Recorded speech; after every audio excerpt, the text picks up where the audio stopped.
நாடாட்சியை விட நாடாட்சியை அதிகம் இருக்கிறார்கள்.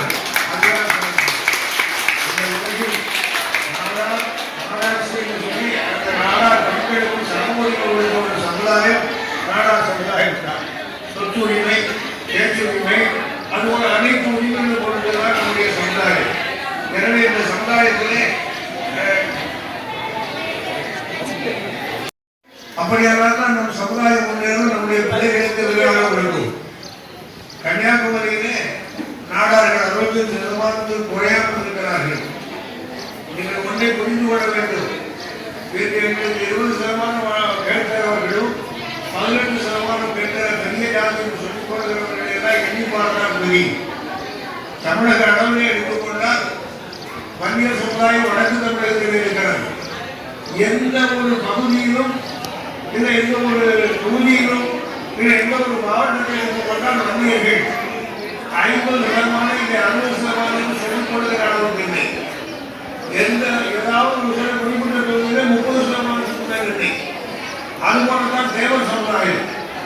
நாங்கள் பெரிய சமுதாயம் வந்து நம்மை விட அதிகமாக சொன்னார்கள்.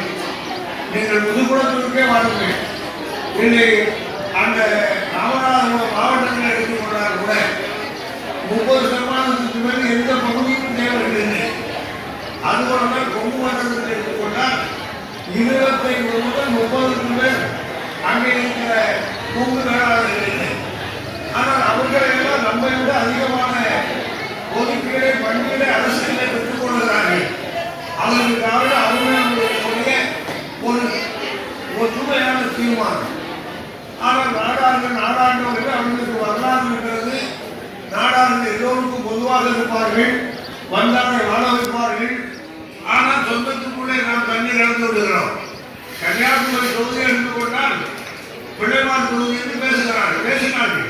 எங்கள் அறிவுக்கு நான் முழுக்க 75 ஆண்டுகள் அந்த கன்னியாகுமரி தொகுதியை வரலாறு எடுத்தால் ஒரு நாடார் கன்னியாகுமரி தொகுதியில் சட்டமன்ற வர முடியவில்லை. கேட்டால் இந்த பிள்ளைமார் தானே மெஜாரிட்டி ஒரே வார்த்தையை சொல்லுவார்கள். உடனே ஒரு உண்மையை நீங்கள் புரிந்து கொள்ள வேண்டும். கன்னியாகுமரி தொகுதியில் 5% 10% தான் பிள்ளைமார்கள். நாடார்கள் இங்கே 65% இருக்கிறோம். 2 லட்சம் ஓட்டை சொல்ற இந்த கன்னியாகுமரி தொகுதியிலே 1,50,000 பேர் நாடார்கள். ஆனால் நாம் தான் தொகுதிகள். இது ஜனநாயக நாடு. யார் எந்த சமுதாயம் எங்கே அதிகம் இருக்கிறதோ அந்த சமுதாயத்திற்கு ஆட்சி அதிகாரம் வர வேண்டும் என்பதற்காகத்தான் ஐயா வைகுண்டர் தன்னுடைய உரிமையை கேட்டார். குமுக்காக இனம்பெருக்கு ஜனநாயகம் சொன்னார். அப்படி குமுக்காக நாம் இனம்பெருக்கு இருந்தால் கூட நம்முடைய தொகுதிகளை எல்லாம் தங்கள் சார்ந்தவர்கள் தேர்ந்தெடுத்து சொன்னார்கள், வந்து வைத்து விட்டார்கள். சரி, அது ஒரு காலம் பெரியவர்கள் கொடுத்தார்கள், தேசமுடையவர்கள் கொடுத்தார்கள் ஒரு மரியாதைக்காக. அதுபோல காமராஜர் கொடுத்தால் மரியாதைக்காக ஒத்துக்கொள்ளலாம். ஆனால் இங்கு எந்த மரியாதை நிமித்தமாக தளவாய் சுந்தரத்துக்கு இந்த தொகுதியை கொடுக்க வேண்டும். இந்த தொகுதிக்கு என்ன செய்தால் இந்த தொகுதியில் இருக்கிற பெரும்பான்மை நாடார்களை வந்தியத்திற்கு தவிர அது வேறு எதுவும் சேர்ந்ததில்லை. அவர்கள் கேட்கிறார், இந்த தொகுதியை நாங்கள் வந்து விடுவோம் என்று சொல்லி ஊருக்கு ஊர் எங்கிருந்து இவ்வளவு பணம் வருகிறது தெரியவில்லை. நாம் பார்க்கிறோம் மற்ற பகுதிகளெல்லாம் மாவட்ட செயலாளருக்கு தான் மதிப்பு. இங்கே அசோகன் என்பவர் இருக்கிறார். நேற்று கூட மற்ற செய்தியை பாருங்க, சோழர்கள் ஏதோ நடந்துட்டோம். இவர் எங்கிருந்து ஒரு டெல்லியிலிருந்து மருந்து வருகிறது.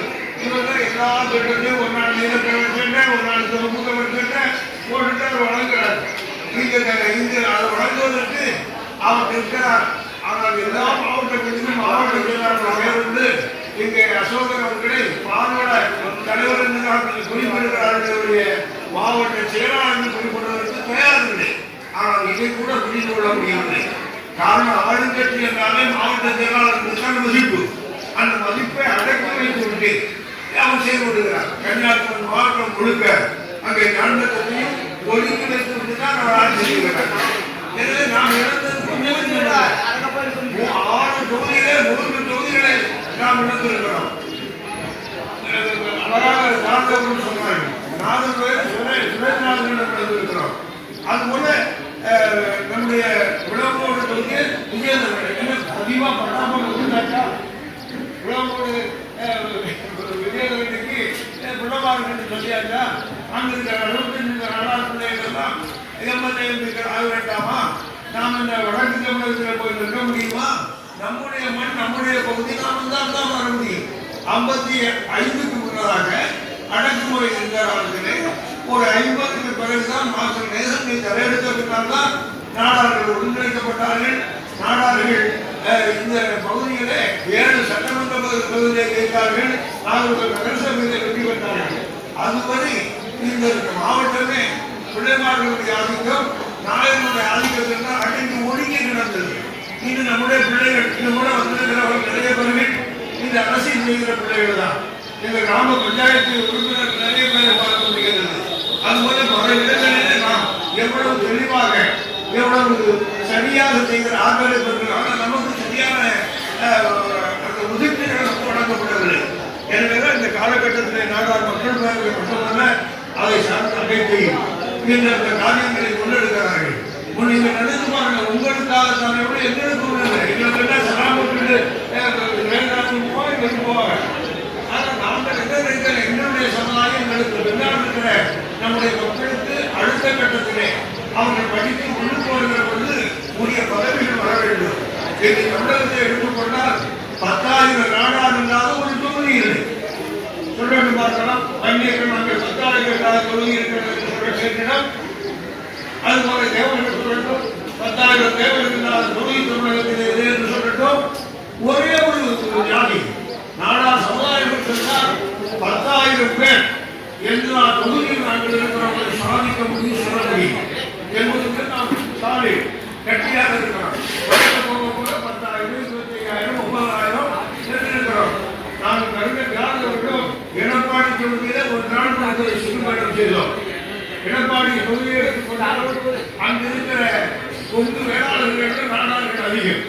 35,000 வாக்காளர்கள் நாடார்கள், 20,000 வாக்காளர்கள் தான் முதல்வர் பழனிசாமியுடைய ஜாதியான கொங்கு வேளாளர்கள்.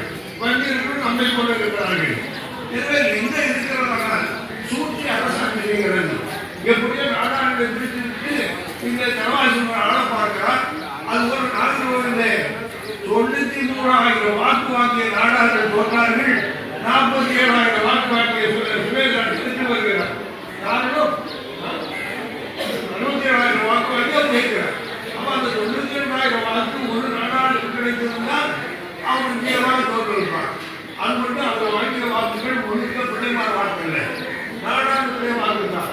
நம்முடைய வாக்கை பிரித்து ஆடுகிறார்கள்.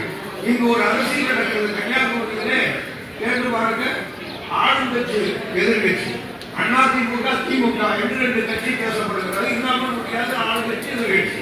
ஆனால் நிலைமை என்ன என்று கேட்டால் சுரேந்திரன் கட்சி தனவாசன் கட்சி இப்படித்தானே இருக்கிறது. சுரேந்திரன் சொன்னால் அங்கே போடும், இவர் சொன்னால் தான் கேள்விப்படும். எவ்வளவு செல்வாக்குள்ளவர்களே அவர்கள் ஒழித்து விடுவார்கள். அதற்கு வசதியாக நம்பிச்சுள்ளார்.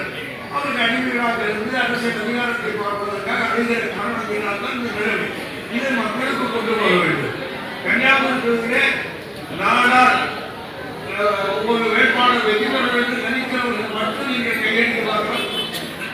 இந்த நம்முடைய